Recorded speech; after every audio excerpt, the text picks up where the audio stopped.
بسم اللہ الرحمن الرحیم۔ معزز سامعین، نبی اکرم صلی اللہ علیہ وسلم کا ارشاد ہے، موتوا قبل ان تموتوا وحاسبوا قبل ان تحاسبوا۔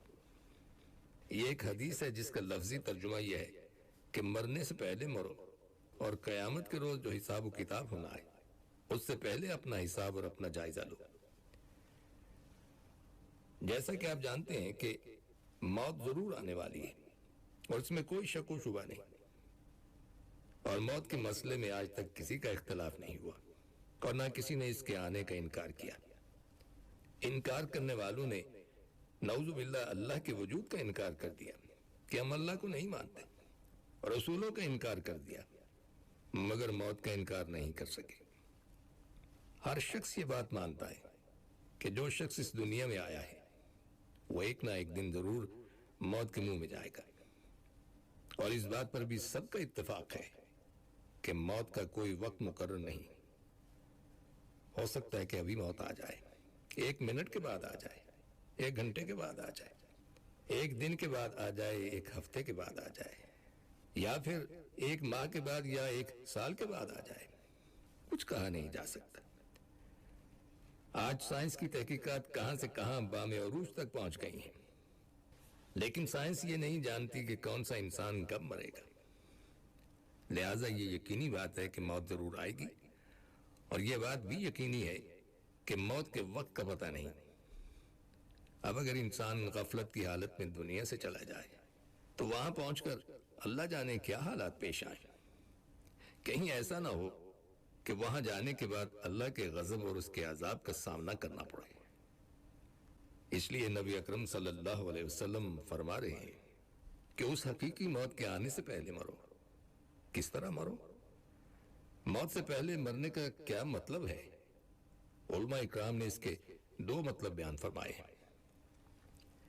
ایک مطلب یہ ہے کہ حقیقی موت کے آنے سے پہلے تم اپنی وہ نفسانی خواہشات جو اللہ تعالیٰ کے حکم کے مقابل ہیں اور تمہارے دل میں گناہ کرنے کے اور ناجائز کام کرنے کے، اللہ تعالیٰ کی نافرمانی کرنے کے جو تقاضے دل میں پیدا ہوتے رہتے ہیں ان کو کچل دو، فنا کر دو اور مار دو۔ دوسرا مطلب علماء نے یہ بتایا ہے کہ مرنے سے پہلے اپنے مرنے کا دھیان کر لو۔ کبھی کبھی یہ سوچا کرو کہ ایک دن اس دنیا سے جانا ہے اور اس دنیا سے خالی ہاتھ جاؤں گا۔ نہ ریال ساتھ جائیں گے، نہ ڈالر ساتھ جائیں گے، نہ اولاد ساتھ جائے گی، نہ کوٹھی بنگلے ساتھ جائیں گے، نہ دوست احباب ساتھ جائیں گے، بلکہ اکیلا خالی ہاتھ جاؤں گا۔ اس کو ذرا سوچا کرو۔ سامعین، واقعہ یہ ہے کہ اس دنیا میں ہم سے جو ظلم، نافرمانیاں، جرائم اور گناہ ہوتے ہیں ان کا سب سے بڑا سبب یہ ہے کہ انسان نے اپنی موت کو بھلا دیا ہے۔ جب تک جسم میں صحت اور قوت ہے اور یہ ہاتھ پاؤں چل رہے ہیں اس وقت تک انسان یہ سوچتا ہے کہ ہم جیسا کوئی نہیں، اور زمین و آسمان کے قلابے ملاتا ہے، تکبر بھی کرتا ہے، دوسروں پر ظلم بھی کرتا ہے، دوسروں کے حقوق پر ڈاکے بھی ڈالتا ہے۔ صحت اور جوانی کی حالت میں یہ سب کام کرتا رہتا ہے، اور یہ خیال بھی نہیں آتا کہ ایک دن مجھے بھی اس دنیا سے جانا ہے۔ اپنے ہاتھوں سے اپنے پیاروں کو مٹی دے کر آتا ہے، اپنے پیاروں کا جنازہ اٹھاتا ہے، لیکن اس کے باوجود یہ سوچتا ہے کہ موت کا واقعہ اس کے ساتھ پیش آیا ہے، میرے ساتھ تو پیش نہیں آیا، میں تو ابھی زندہ رہوں گا، بہت جیوں گا۔ اس طرح غفلت کے عالم میں زندگی گزارتا ہے اور موت کی تیاری نہیں کرتا۔ ایک حدیث میں نبی اکرم صلی اللہ علیہ وسلم نے کتنا خوبصورت جملہ ارشاد فرمایا ہے کہ اللہ تعالیٰ کی 2 نعمتیں ایسی ہیں جن کی طرف سے بہت سے انسان دھوکے میں پڑے ہوئے ہیں۔ ایک صحت کی نعمت اور ایک فراغت کی نعمت، یعنی جب تک صحت کی نعمت حاصل ہے اس وقت تک اس دھوکے میں پڑے ہوئے ہیں کہ یہ صحت کی نعمت ہمیشہ باقی رہے گی، اور صحت کی حالت میں اچھے اور نیک کاموں کو ٹالتے رہتے ہیں کہ چلو یہ کام کل کر لیں گے، کل نہیں تو پرسوں کر لیں گے۔ لیکن پھر ایک زمانہ ایسا آتا ہے کہ صحت کا وقت گزر جاتا ہے۔ دوسری نعمت ہے فراغت، یعنی اس وقت اچھے کام کرنے کی فرصت ہے، وقت ملتا ہے، لیکن انسان اچھے کام کو یہ سوچ کر ٹال دیتا ہے کہ ابھی تو وقت ہے، بعد میں کر لیں گے، ابھی تو جوانی ہے، اور وہ اس جوانی کے عالم میں بڑے بڑے پہاڑ ڈھو سکتا ہے، بڑے سے بڑے مشقت کے کام انجام دے سکتا ہے۔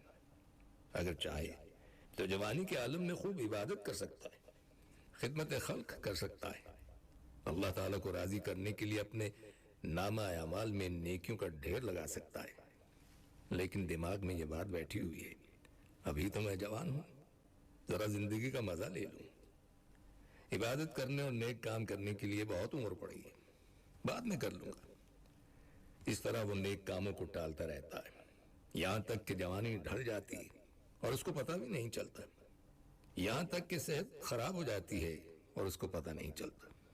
اس کا نتیجہ یہ ہوتا ہے کہ اب جوانی کے جانے کے بعد عبادت اور نیک کام کرنا بھی چاہتا ہے تو جسم میں طاقت اور قوت نہیں ہے یا فرصت نہیں ہے، اس لیے کہ اب مصروفیت اتنی ہو گئی ہے کہ وقت نہیں ملتا۔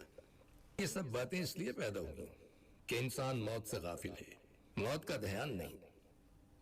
اگر روزانہ صبح و شام موت کو یاد کرتا کہ ایک دن مجھے مرنا ہے اور مرنے سے پہلے مجھے یہ کام کرنا ہے، تو پھر موت کی یاد اور اس کا دھیان انسان کو گناہ سے بچاتا ہے اور نیکی کے راستے پر چلاتا ہے۔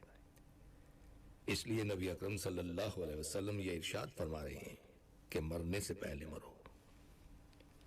سامعین، ایک بزرگ ہوئے ہیں حضرت بہلول رحمۃ اللہ علیہ، یہ مجذوب قسم کے بزرگ تھے۔ بادشاہ ہارون رشید کا زمانہ تھا۔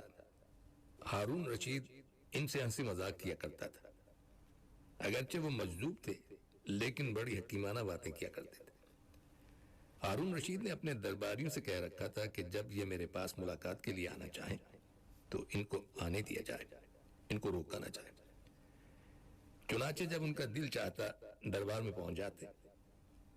ایک دن یہ دربار میں آئے، اس وقت ہارون کے ہاتھ میں ایک چھڑی تھی۔ ہارون رشید نے حضرت بہلول کو چھیڑتے ہوئے کہا کہ بہلول، آپ سے میری ایک گزارش ہے۔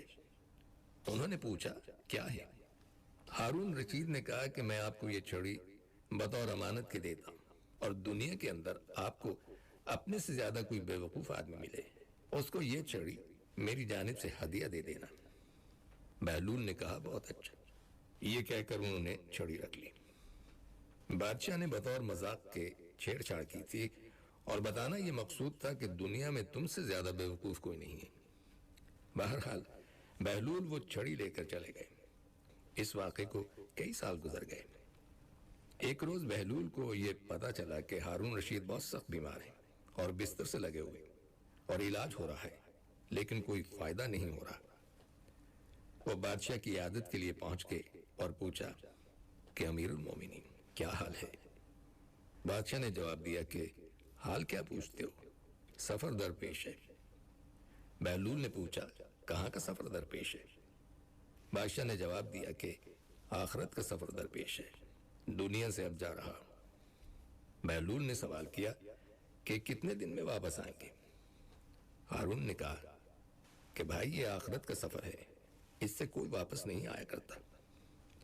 بہلول نے کہا اچھا آپ واپس نہیں آئیں گے تو آپ نے سفر کے راحت اور آرام کے انتظامات کے لیے کتنے لشکر اور فوجی آگے بھیجے ہیں؟ بادشاہ نے جواب میں کہا تم پھر بے وقوفی والی باتیں کر رہے ہو، آخرت کے سفر میں کوئی ساتھ نہیں جایا کرتا، نہ باڈی گارڈ جاتا ہے، نہ لشکر، نہ فوج اور نہ سپاہی جاتا ہے، وہاں تو انسان تنہا ہی جاتا ہے۔ بہلول نے کہا اتنا لمبا سفر لیکن آپ نے کوئی فوج اور لشکر نہیں بھیجا، حالانکہ اس سے پہلے آپ کے جتنے سفر ہوا کرتے تھے ان میں انتظامات کے لیے آگے سفر کا سامان اور لشکر جایا کرتا تھا، اس سفر میں کیوں نہیں بھیجا؟ بادشاہ نے کہا کہ نہیں، یہ سفر ایسا ہے کہ اس سفر میں کوئی لاؤ لشکر اور فوج نہیں بھیجی جاتی۔ بہلول نے کہا بادشاہ سلامت، آپ کی ایک امانت بہت عرصے سے میرے پاس رکھی، وہ ایک چھڑی ہے۔ آپ نے فرمایا تھا کہ مجھ سے زیادہ کوئی بے وقوف تمہیں ملے تو اس کو دے دینا۔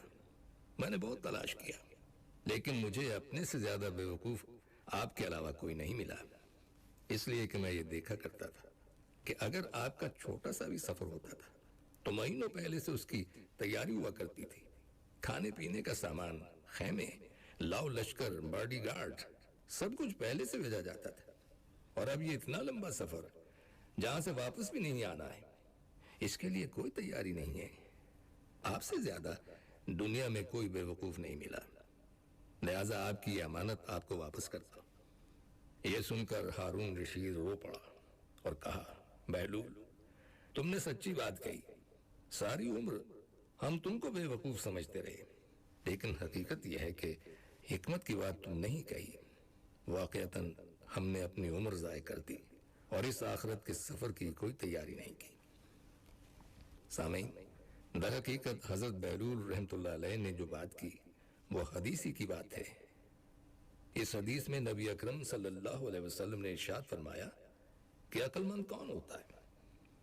آج کی دنیا میں عقل مند اس شخص کو کہا جاتا ہے جو مال کمانا خوب جانتا ہو، دولت کمانا اور ریال سے ریال بنانا خوب جانتا ہو، دنیا کو بے وقوف بنانا خوب جانتا ہو۔ لیکن اس حدیث میں نبی اکرم صلی اللہ علیہ وسلم نے فرمایا کہ عقل مند انسان وہ ہے جو اپنے نفس پر قابو رکھے اور نفس کی ہر خواہش کے پیچھے نہ چلے، بلکہ اس نفس کو اللہ کی مرضی کے تابع بنائے اور مرنے کے بعد کے لیے تیاری کرے۔ ایسا شخص عقل مند ہے۔ اگر یہ کام نہیں کرتا تو بے وقوف ہے کہ ساری عمر فضولیات میں گنوا دی اور جس جگہ ہمیشہ رہنا ہے وہاں کی کچھ تیاری نہیں کی۔ جو بات حضرت بہلول رحمۃ اللہ علیہ نے ہارون رشید کے لیے کہی، اگر غور کیجئے تو یہ بات ہم میں سے ہر شخص پر صادق آ رہی ہے، اس لیے کہ ہم میں سے ہر شخص کو دنیا میں رہنے کے لیے ہر وقت یہ فکر سوار رہتی ہے کہ مکان کہاں بناؤں، دبئی میں بناؤں یا اسلام آباد، لاہور یا دلی یا ممبئی میں بناؤں، کس طرح کا مکان بناؤں، اس میں کیا کیا راحت و آرام کی اشیاء جمع کروں۔ اگر دنیا میں کہیں سفر پر جاتے ہیں تو کئی دن پہلے سے بکنگ کراتے ہیں، کہیں ایسا نہ ہو کہ بعد میں سیٹ نہ ملے، کئی دن پہلے سے اس سفر کی تیاری شروع ہو جاتی ہے۔ جس جگہ پہنچنا ہے وہاں پر پہلے سے اطلاع دی جاتی ہے، ہوٹل کی بکنگ کرائی جاتی ہے، پہلے سے یہ سب کام کیے جاتے ہیں اور سفر صرف 3 دن کا ہوتا ہے۔ لیکن جس جگہ ہمیشہ کے لیے رہنا ہے، جہاں کی زندگی کی کوئی انتہا نہیں ہے، اس کے لیے یہ فکر نہیں کہ وہاں مکان کیسا بناؤں، وہاں کے لیے کس طرح بکنگ کراؤں۔ نبی اکرم صلی اللہ علیہ وسلم فرما رہے ہیں کہ عقل مند شخص وہ ہے جو مرنے کے بعد کے لیے تیاری کرے، ورنہ وہ بے وقوف ہے، چاہے وہ کتنا ہی بڑا مالدار اور سرمایہ دار کیوں نہ بن جائے۔ اور آخرت کی تیاری کا راستہ یہ ہے کہ موت سے پہلے موت کا دھیان کرو کہ ایک دن مجھے اس دنیا سے جانا ہے۔ ایک دانشور کا کہنا ہے کہ ہم دن میں کوئی وقت تنہائی کا نکالیں، پھر اس وقت میں ذرا اس بات کا تصور کریں کہ میرا آخری وقت آ گیا ہے، فرشتہ روح قبض کرنے کے لیے پہنچ گیا ہے، اس نے میری روح قبض کر لی، میرے عزیز و اقارب نے میرے غسل کفن دفن کا انتظام شروع کر دیا، بلاخر مجھے غسل دے کر کفن پہنا کر اٹھا کر قبرستان لے گئے، نماز جنازہ پڑھ کر مجھے قبر میں رکھا، پھر اس قبر کو بند کر دیا اور اوپر سے منو مٹی ڈال کر وہاں سے رخصت ہو گئے۔ اب میں اندھیری قبر میں تنہا ہوں۔ اتنے میں سوال و جواب کے لیے فرشتے آ گئے، وہ مجھ سے سوال و جواب کر رہے ہیں۔ اس کے بعد آخرت کا تصور کریں کہ مجھے دوبارہ قبر سے اٹھایا گیا، اب میدان حشر قائم ہے، تمام انسان میدان حشر کے اندر جمع ہے، وہاں شدید گرمی لگ رہی ہے، پسینہ بہہ رہا ہے، سورج بالکل قریب ہے، ہر شخص پریشانی کی عالم میں ہے، اور لوگ جا کر انبیاء علیہ السلام سے سفارش کرا رہے ہیں کہ اللہ تعالیٰ سے درخواست کریں کہ حساب و کتاب شروع ہو۔ پھر اسی طرح حساب و کتاب، پل صراط اور جنت و جہنم کا تصور کیجئے۔ اور روزانہ فجر کی نماز کے بعد تلاوت قرآن حکیم اور اپنے ذکر و اذکار سے فارغ ہونے کے بعد تھوڑا سا تصور کر لیا کریں کہ یہ وقت آنے والا ہے اور کچھ پتہ نہیں کہ کب آ جائے، کیا پتہ آج ہی آ جائے۔ یہ تصور کرنے کے بعد دعا کیا کریں کہ یا اللہ، میں دنیا کے کاروبار اور کام کاج کے لیے نکل رہا ہوں، کہیں ایسا نہ ہو کہ ایسا کام کر گزروں جو میری آخرت کے اعتبار سے میری ہلاکت کا باعث ہو۔ اور روزانہ یہ تصور کر لیا کریں جب ایک مرتبہ موت کا دھیان اور تصور دل میں بیٹھ جائے گا تو انشاءاللہ اپنی اصلاح کرنے کی طرف توجہ اور فکر ہو جائے گی۔ اور سامعین، ان کلمات کے ساتھ ہی ہمارے آج کے پروگرام کا وقت بھی اب ختم ہوتا ہے، اس دعا کے ساتھ کہ اللہ تعالی ہم سب کو صراط مستقیم پر چلنے کی توفیق عطا فرمائے، آمین۔ آئندہ ملاقات تک کے لیے محمود احمد کو اجازت دیجیے، اللہ حافظ۔